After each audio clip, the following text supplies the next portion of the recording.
Hi guys, almusal na tayo with my own gulay, my own timpla, panlasang Pinoy. Simple lang guys. Ang importante lasang Pinoy siya. So let's eat mga kananay, mga ka-OFW, mga ludi.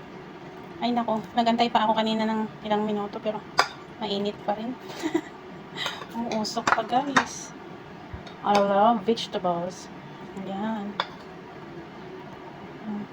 May konting corn siya. Yung mga frozen kasi ang nilalagay ko. And then nilagyan ko lang siya ng spinach and lettuce. Thank you Lord for everything. Thank you for these foods. Kain na. Ang sarap. Manamis na miss.